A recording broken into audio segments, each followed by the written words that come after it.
हिंदू, बौद्ध, जैन धर्मों के अलावा दुनिया के कई इलाकों में स्वस्तिक के चिन्ह का बहुत महत्व है।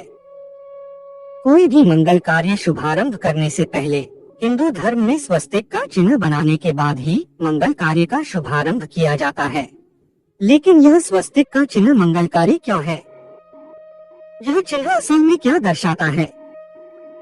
इस स्वस्तिक चिन्ह का आकार कहां से लिया गया है?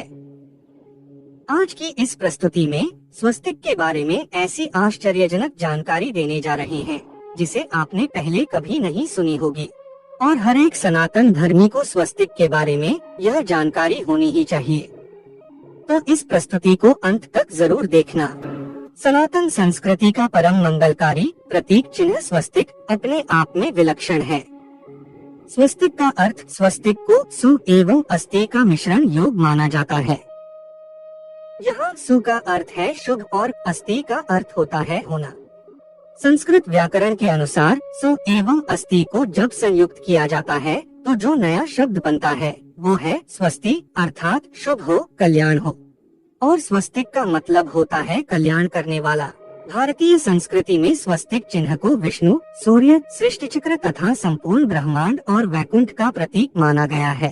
कुछ विद्वानों ने इसे गणेश का प्रतीक मानकर इसे प्रथम वंदनीय भी माना है। यह मांगलिक चिन्ह अनादि काल से संपूर्ण सृष्टि में व्याप्त रहा है।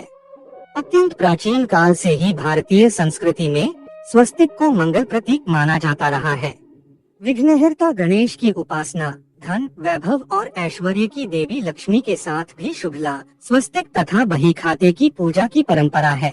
इसे भारतीय संस्कृति में विशेष स्थान प्राप्त है। इसीलिए जातक की कुंडली बनाते समय या कोई मंगल व शुभ कार्य करते समय सर्वप्रथम स्वस्तिक को ही अंकित किया जाता है। हिंदू धर्म के अलावा दुनिया के कई कोनों में इसका इस्तेमाल कई हजारों सालों से होता आ रहा है। लेकिन असल में स्वस्तिक का यह चिन्ह क्या दर्शाता है? इसके पीछे ढेरों तथ्य हैं। आज हम आपको स्वस्तिक का मूल अर्थ क्या है इसके बारे में बताने जा रहे हैं। सांसारिक जीवन में धन और यश कल्याणकारी हो सकता है। शरीर के लिए भोग और सुख कल्याणकारी और मंगलमय हो सकते हैं। लेकिन आत्मा के लिए यह सब कोई मायने नहीं रखता है। आत्मा के लिए तो मंगलमय परमधाम है, परमात्मा है। आत्मा के लिए तो कल्याणकारी मोक्ष है, और आत्मा को मोक्ष वैकुंठ जाने के बाद मिलता है। वैकुंठ में गई हुई आत्मा मोक्ष प्राप्त करती है, और वैकुंठ का स्थान भागवत पुराण में ध्रुव तारे की ओर बताया गया है। ध्रुव तारा सप्तर्षि तारामंडल में आया हुआ है, और यह सप्तर्षि तारामंडल सबसे रहस्यमयी है। इनमें मेसिए 81 नामक सर्पिल गैलेक्सी है, जो आकाश में सबसे रोशन गैलेक्सियों में से एक है। इस तारामंडल के क्षेत्र में मेसिए 82 नामक गैलेक्सी भी है, जिसे अपने आकार की वजह से सिगार गैलेक्सी भी कहा जाता है। कुल मिलाकर सप्तर्षि तारामंडल में लगभग 50 गैलेक्सियां देखी जा चुकी हैं। आप सोच रहे होंगे कि स्वस्तिक के बारे में बताते बताते हम गैलेक्सी के बारे में क्यों बात कर रहे हैं, लेकिन स्वस्तिक का रहस्य इस तारामंडल में ही छिपा हुआ है। और यह सप्तर्षि तारामंडल और पोल स्टार या ध्रुव तारा दिशा निर्देश के लिए प्राचीन काल से ही बहुत महत्वपूर्ण रहा है। रात्रि के समय में यदि आप दिशाएं भूल गए हैं और भटक गए हैं, तो आपको आकाश में ध्रुव तारे को ही ढूंढना पड़ेगा, जो उत्तर दिशा को दर्शाता है। और इसी तरह अगर आप इस भवसागर में भटक गए हैं और उस मंगलकारी और सौभाग्यकारी वैकुंठ का पता लगाना है, तो भी आपको आकाश में ध्रुव तारे को ही ढूंढना पड़ेगा। और वैकुंठ के इस स्थान पर होने का ज्ञान हमारे ऋषि मुनियों को तो था ही, साथ में इजिप्ट वासियों को भी मोक्ष प्राप्ति के इस स्थान का सही से ज्ञान था। और इजिप्टोलॉजिस्ट और रिसर्चर्स पिरामिड को क्यों बनाया गया था?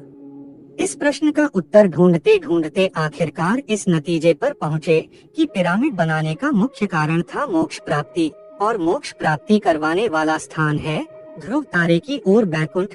और आप पिरामिड की संरचना को देखेंगे तो आप देखेंगे कि किंग चेम्बर में से एक शाफ्ट 30 डिग्री एंगल से इस तरह से निकलती है, जो सीधे ध्रुव तारे की ओर परफेक्टली जुड़ती है।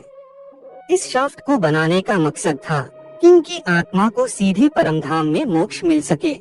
और ऐसा सिर्फ हम ही नहीं कह रहे हैं, लेकिन जेरेमी नेडलर नाम के इजिप्शियन विशेषज्ञ ने भी अपनी किताब shamanic wisdom in the pyramid text में इसे विस्तार पूर्वक समझाया है।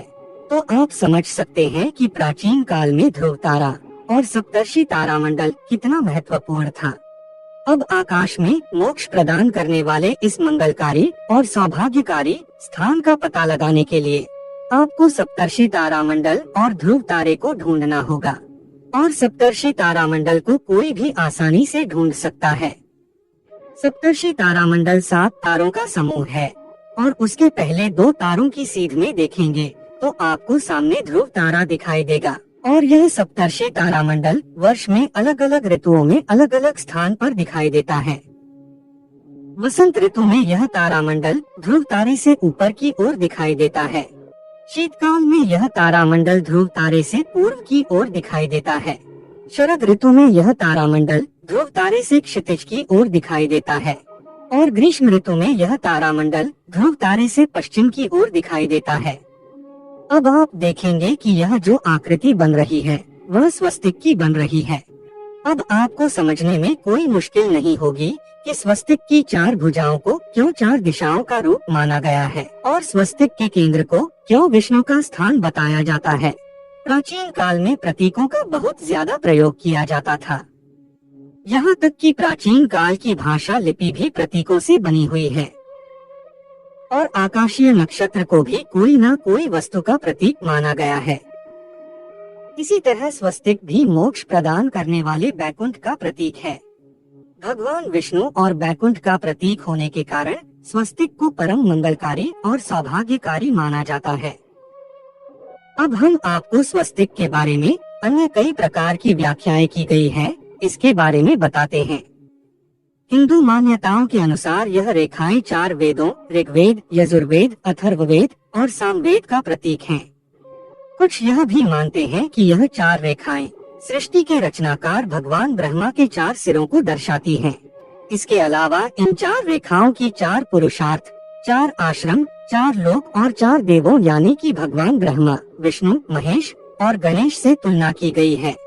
हिंदू धर्म में माना जाता है कि यदि स्वस्तिक की 4 रेखाओं को भगवान ब्रह्मा के 4 सिरों के समान माना गया है, फलस्वरूप मध्य में मौजूद बिंदु भगवान विष्णु की नाभि है, जिसमें से भगवान ब्रह्मा प्रकट होते हैं। स्वस्तिक की 4 रेखाएं एक घड़ी की दिशा में चलती हैं, जो संसार के सही दिशा में चलने का प्रतीक है। बौद्ध धर्म में स्वस्तिक, हिंदू धर्म के अलावा स्वस्तिक का और भी कई धर्मों में महत्व है। बौद्ध धर्म में स्वस्तिक को अच्छे भाग्य का प्रतीक माना गया है। यह भगवान बुद्ध के पग चिन्हों को दिखाता है, इसलिए इसे इतना पवित्र माना जाता है। यही नहीं, स्वस्तिक भगवान बुद्ध के हृदय, हथेली और पैरों में भी अंकित है। जैन धर्म में स्वस्तिक, वैसे तो हिंदू धर्म में ही स्वस्तिक के प्रयोग को सबसे उच्च माना गया है, लेकिन हिंदू धर्म के जैसा ही महत्व स्वस्तिक का जैन धर्म में भी है। जैन धर्म में यह 7वें जिन का प्रतीक है, जिसे सब तीर्थंकर सुपार्श्वनाथ के नाम से भी जानते हैं। श्वेतांबर जैनी स्वस्तिक को अष्टमंगल का मुख्य प्रतीक मानते हैं। सिंधु सरस्वती सभ्यता में भी मिले हैं स्वस्तिक चिन्ह। सिंधु घाटी सभ्यता की खुदाई में प्राप्त मुद्रा और बर्तनों में स्वास्तिक का चिन्ह खुदा हुआ मिला है। उदयगिरी और खंडगिरी की गुफाओं में भी स्वास्तिक के चिन्ह मिले हैं। इसके अलावा ऐतिहासिक साक्ष्यों जैसे मोहनजोदड़ो, हड़प्पा संस्कृति, अशोक के शिलालेखों, रामायण, हरिवंश पुराण, महाभारत आदि में स्वस्तिक का अनेकों बार उल्लेख मिलता है। विभिन्न देशों में स्वस्तिक को नेपाल में हेरम्ब, मिस्र में एकटोन तथा बर्मा में महापियने के नाम से पूजा जाता है। ऑस्ट्रेलिया और न्यूजीलैंड के मावरी आदिवासी भी स्वस्तिक को मंगल प्रतीक के रूप में पूजते हैं। तो दोस्तों, यह प्रस्तुति आपको कैसी लगी कमेंट में अवश्य ही बताना, और इस बहुमूल्य जानकारी को अपने दोस्तों और रिश्तेदारों में शेयर जरूर करें। वैकुंठ लोक की प्रस्तुति को आपका अच्छा प्रतिसाद मिला है। जल्द ही वैकुंठ के पार्ट 2 को आपके लिए उपलब्ध करवाएंगे। आप सभी श्रोतागण एवं कमेंट करने वालों का हृदय की गहराइयों से धन्यवाद करते हैं। धन्यवाद।